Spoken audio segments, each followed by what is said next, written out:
يا سالكا سبل المعالي مخلصا ترجو من الرحمن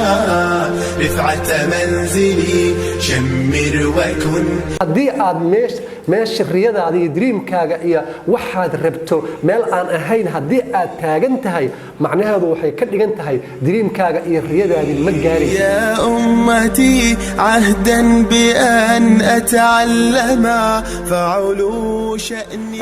waxaan runtii muhiim jiddan ah markaad caalamkaada galayso inaan idin iftiimiyo ama aan runtii hoosta ka hariiqno in ay jiraan caqabado inay jiraan caqabado ayaa jira iyo challenge ayaa jira runtii aad muhiim u ah oo inaad xasuusnaato ay jiraan saddex challenge ayaa ugu waaweyn markaad caalam cusub oo caalamka riyadaada aan ka hadlayna dabcan caalamka riyadaadi markaad dhex galayso waxaa ku jira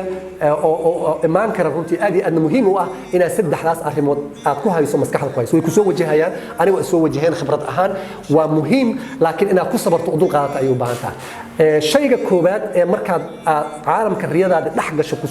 soo wajahaya muxuu yahay waa kalsooni darro kalsooni darro maxaa loola jeedaa markaad meel aadan aqoonin aad soo dhex gasho adiga dhan waad cabsanaysaa cabsida waxay kugu abuuraysaa kalsooni darro kalsooni darrada waxay keenaysaa niyad jabka wuxuu keenayaa wax inaad iska dhaafto yani mushkil weyn waay macnaha soo sidaa darteeda kalsooni darradaas inaad la dagaalanto oo tiraahdo waa dabiici waa normal caalam aadan aqoonin markaad soo dhex gasho wax aadan garanayn waa inaad sabartaa waa inaad fiirisaa waa inaad dul qaadataa waa inaad marka hore aamustaa waa inaad fiiriso qaabka wax u shaqaynayaan qaabka wax u baranayaan dadka waa inaad dhagaysato dadka waa inaad fiiriso waxay samaynayaan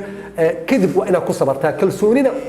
isku abuurto isdhiiri geliso hore u socoto oo aadan isdhiibin aad iyo aad ayay muhiim u tahay mas'alada kalsoonida waa mas'alo muhiim ah sababtoo kalsooni darradu cabsiga ka timaada cabsiduna waxay ka timaadaa waxa aadan garanayn caalam cusub ayaa soo dhex gasha marka waa dabiici ina kalsooni darro kugu timaado cabsi kugu timaado markaas ha isdhiibin hana cararin laakiin ku sii adkayso sii joog kaas runtii waa qodob muhiim ah oo kalsooni darrada ka imaanaya qofku inuu yani aad iyo aad iskugu kalsoonaa waaye inay aad iyo aad muhiim tahay qodobka labaad ama caqabada labaad ee qofka ku imaan karta markuu caalamka riyadiisa uu galo waxa waaye mugdi macnaheedu maxaa loola jeedaa yani markaad caalamkaaga soo dhex gasho mararka qaarkood ma kala taqaanid sax iyo khalad what is right what is wrong wax mugdiha ku shaqaynaysaa dabcan mugdigaas inaad ku shaqayso waa dabiici qof og ma jira adduunka waxa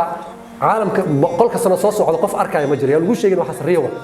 dadka adduunka guulaysta ee shirkadaha adduunka ugu macna successful-ka ah ku guulaysta kaliya waxay arkayeen sanadka soo socda maxay qabanayaan sanadku maxay qabanayaan intaasay qorshaysteen kadib ay socdaan yes you have vision waa inaad leedahay laakiin macnaheedu ma ahan inaad shay kasto adiga ogtaa mararka qaarkood ma taqaanid xataa waxaa samaynayso ma sax baa mase waa qalad businesska ganacsiga marka lagu jiro مثلا ma kala taqaanid waxa aad samaynayso ma faa'iido badan ay keeni doonaan marka hore macnaha ma faa'iido badan ay keeni doonaan ma keeni doonaan siday tahay hawsha ma kala garanayso marka hore soo mugdi inaad ku shaqayso mugdigaas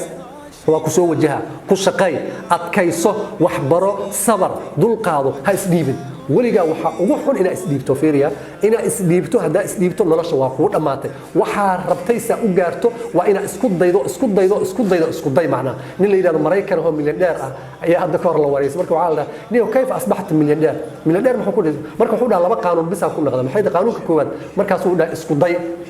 isku day way fududahay markaasuu dhahay ma fududo oo qaanuunka labaadna muxuu yahay isku day si joogto ah inaad isku day بإصرار الله سجوكتا أنا أسكت ضيو إذن هدي واحد عن مجد كوش قاينيسو وصح أنا مجد وح كوش قايسو والدبيعي هيسديبن اسكت ضي هدي أي وح كاخل دمان وضد كاخل دمان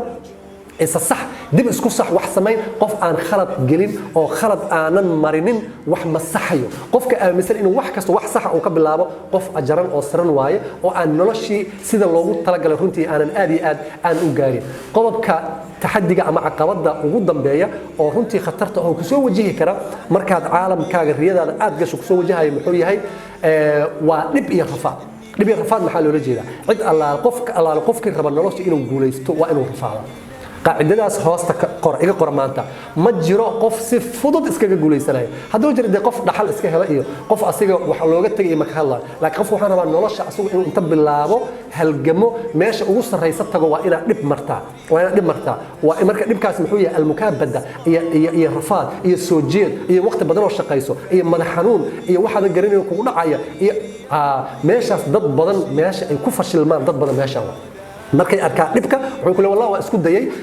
waa socday waa dhaqaaqay laakiin nasiib darro waa caqabada ayaa iga hor yimid khalaas ba waa isdhiibay marka meeshana waa ka carray waa ku dhamaatay markaas macnaheedu waxa waaye inaad caqabad kasto ka hor imaanaysa inaad jiirto dhib kasto ka hor imaanay inaad adkaysato sabar inaad yeelato dulqaad yeelato wax adduunka sabar la'aan iyo dulqaad la'aan ku imaanaya haba yaraadeen ma jiraan sidaas darteeda waa inaad sabarkaas iyo dulqaadkaas aad runtiisu u samayso marka xalqadan oo ahayd xalqada labaad runtii oo ku saabsanaay si aad riyadaada run ugu bedesho waa inaad gasho caalamka riyadaada waa inaad gasho caalamka riyadaada marka aad gashana see ku gali caalamka riyadaada waa inaad afar shay hoosta ka hariiqdo biicadii iyo meeshii saxda ahayd inaad joogto waa inaad aad iyo aad ugu fikirto systemkeedii waa inaad la qabsato dadkii ka shaqaynaya meeshaas oo iyagu khubarada ka ahay waa inaad si fiican aad iyo aad ugu tagto leeno mataqaanin waa inaad u safartaa safar u gashaa taxadiyada iyo caqabaadka kaa imaanayana waa inaad u dul qaadataa oo ku sabartaa oo igu horeysa kalsooni darro oo ay ku xigto inaadan ma arkin oo mugdi ku shaqaynaysa ay ugu dambayso inay dhib iyo rafaa tahay intaas aan soo sheegnay haddii aad awood u yeelato inaad samayso waxaa tallaabo labaad u qaada inaad riyadaadii run u bedasho waa ustaad mascuud weheliye oo idiin rajaynaya nolol raaxa leh raad fiican iyo raalli caashaa eebbe wassalaamu calaykum waraxmat ullaahi wabarakaatu سالكا سبل المعالي مخلصا ترجو من الرحمن رفعة منزلي شمر وكن